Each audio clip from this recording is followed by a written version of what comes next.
Kali ini yakni Ustaz Osman. Selamat datang ke studio ya. Ya, alhamdulillah. Baiklah. Lembut suaranya. Kejap lagi dengar dia suara super khatib ya. Baiklah, ini dia emas, rahsia kekuatan ekonomi Islam ya. Itu kita nak bercakap ya. Baiklah, bagaimana sejarah mulanya dinar emas ni? Ya.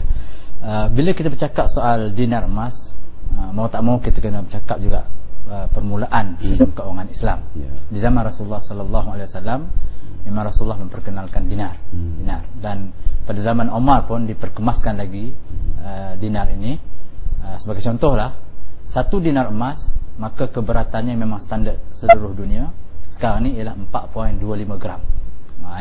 Dan dinar emas ni diperkenalkan zaman Rasulullah dan juga di zaman Islam berluasan. Bila Islam masuk ke negara-negara ajam, maka sistem yang digunakan, keuangan digunakan ialah dinar. Dan sebenarnya Barat dan negara-negara lain juga meniru pada Islam. Sebab itulah negara-negara lain, walaupun dia menggunakan sistem keuangan yang berbeza ataupun menggunakan fiat money pun ketika itu, tapi dia meimbangi fiat money, duit kertas ini dengan nilai emas, dengan reserve dengan reserve emas. Artinya dia cetak emas dia cetak duit berdasarkan simpanan emas dalam negara-negara tersebut.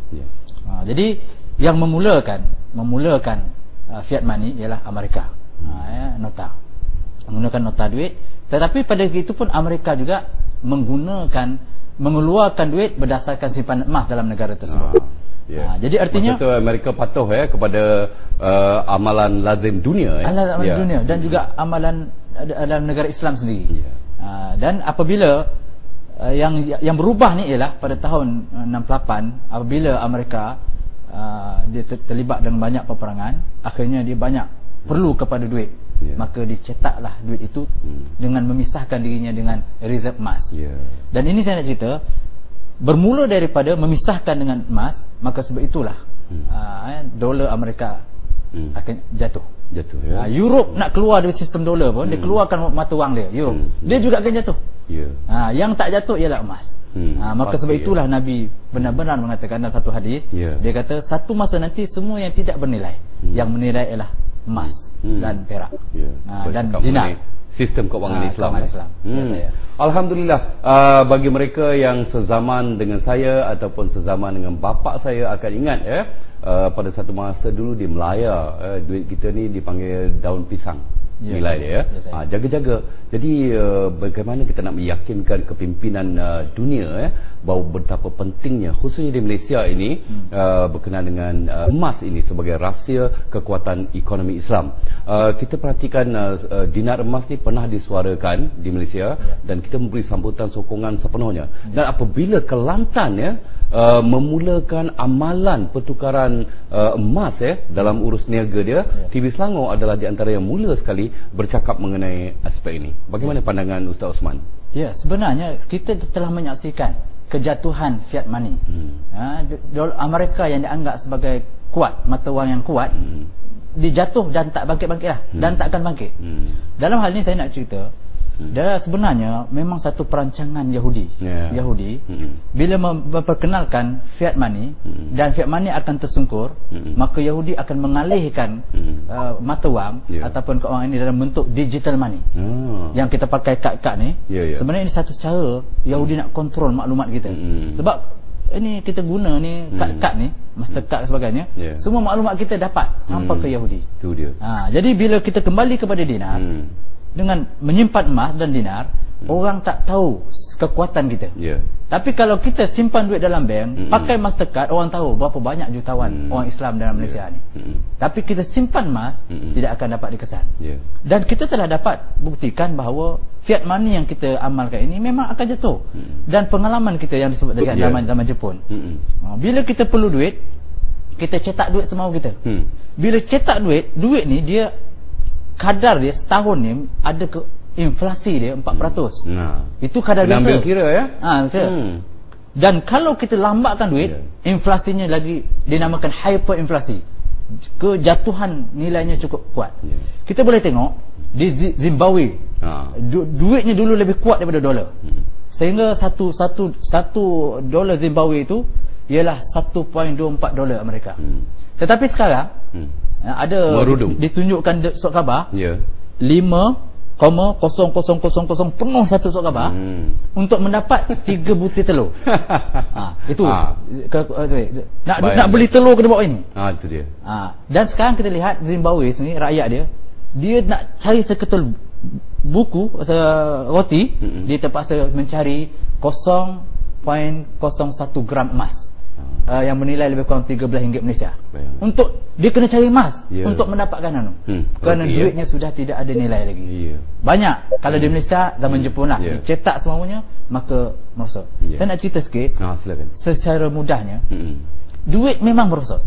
Zaman saya dulu sekolah, saya sekolah 20 sen boleh dapat nasi lemak, boleh dapat air dan macam-macam lagi. Hari ni kalau anak saya sekolah, berapa saya kena kasih? Ya, kalau RM2.50 habis beli seketul ayam je. Itu ayam goreng. Kalau RM2.50 tu anak patuh kalau tu. Itu dia. RM3, RM4 biasa. Memang biasa. Paling kurang. Ya, betul. Menunjukkan duit jatuh nilai. Ya. Dinar ni Rasulullah, saya nak contoh. Rasulullah zaman Rasulullah pergi kepada sahabat, engkau pergi beli kambing. Sahabat ni pergilah beli kambing. Ewa. Dia keceknya pada gembala kambing tu, dia dapat beli 2 ekor kambing dengan 1 dinar. Okay. Dalam perjalanan balik, orang pun nampak dia ada 2 ekor kambing. Jual kat saya 1 ekor.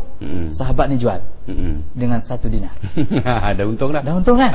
Sampai pada Rasulullah, ya Rasulullah, ni kambing, ni dinar kau. Kambing kau punya dinar.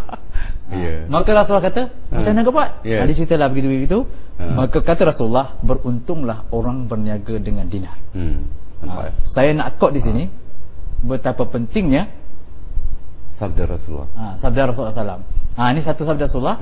Akan datang satu masa nanti, tiada apa yang tinggal. Dan yang pada ketika itu hendaklah kita simpan emas dan dinar. Ini sudah ada peringatan dia. Peringatan Rasulullah SAW. Jadi Rasulullah kata tadi, beruntung orang berniaga dengan dinar. Buktinya 1 dinar boleh dapat kambing pun dapat zaman Rasulullah.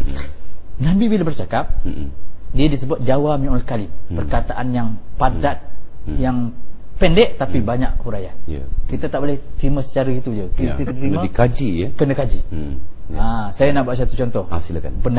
Benar bahawa beruntung dengan dinar. Saya nak buat contoh. Dinar ni dikaitkan dengan emas. Bila kita cakap dinar, kita cakap emas.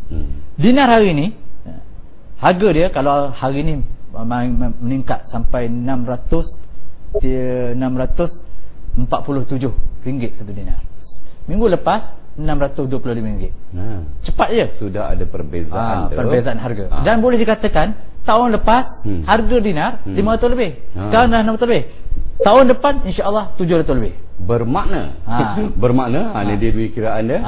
Itu kira. Bermakna bagi mereka yang telah membeli emas pada tahun lalu dengan harga RM500 lebih, sekarang ni sudah berada di 600 lebih. 600 lebih. Sudah ada perbezaan 100 lebih tu ya. Macam hikmah beli kambing tadi ya. Beli kambing.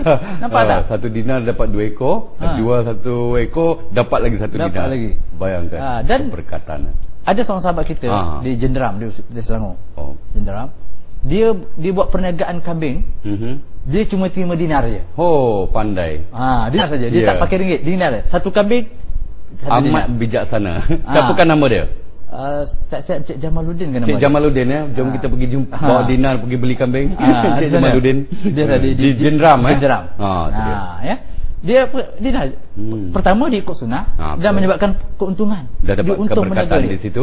Keberkatan dan praktikal realitinya untung juga ya. Dan betul lah Nabi kata beruntung orang berniaga dengan dinar. Jadi sebab dinar ni memanglah nampak kecil dinar, tapi kita simpan nilainya bertambah. Kalau duit kita simpan nilainya merosot. Baiklah ya. Saya nak bercakap berkenaan dengan perjuangan kita lah Ustaz Osman ya. Andai kata kita ingin mendapatkan balik emas ya, sejumlah emas ya yang berada di seluruh dunia menjadi amalan di Malaysia, dan kita seperti Cik Jamaluddin tadi di Jenderam ya, kita meniaga memang emas saja.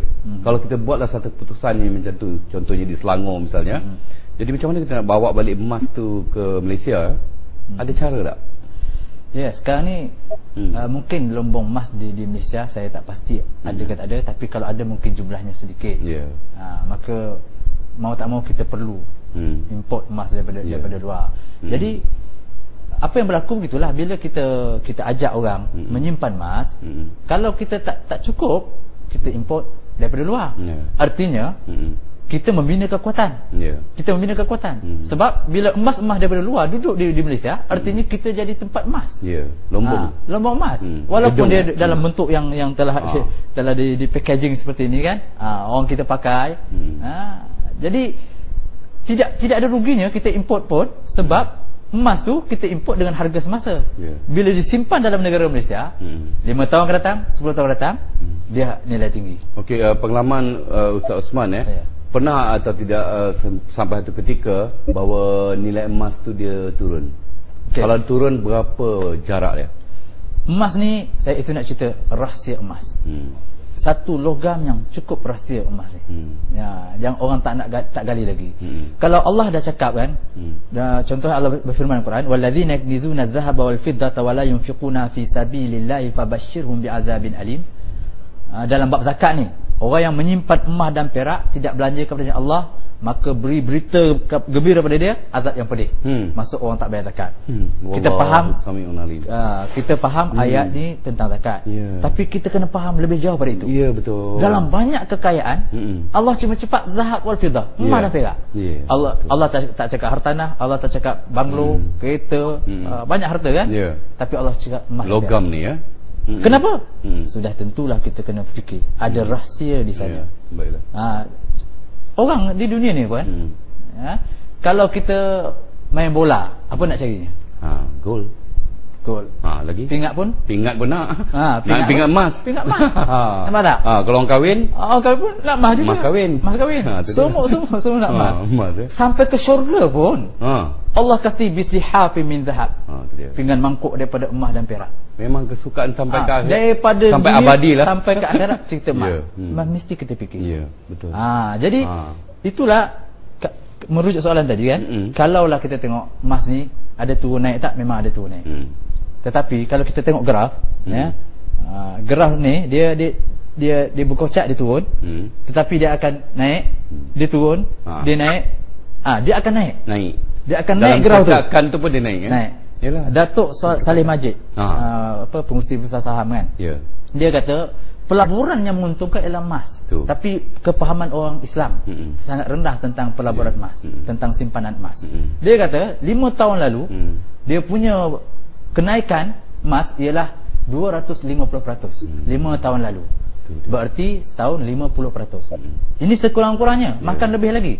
Kita ada data menunjukkan dia boleh lebih daripada 50%. Tapi sekurang-kurangnya secara purata 50%. Artinya untuk tahun yang akan datang sudah tentu lebih 50%. Sebab emas dia punya grafnya dia begitu. Dia menaik.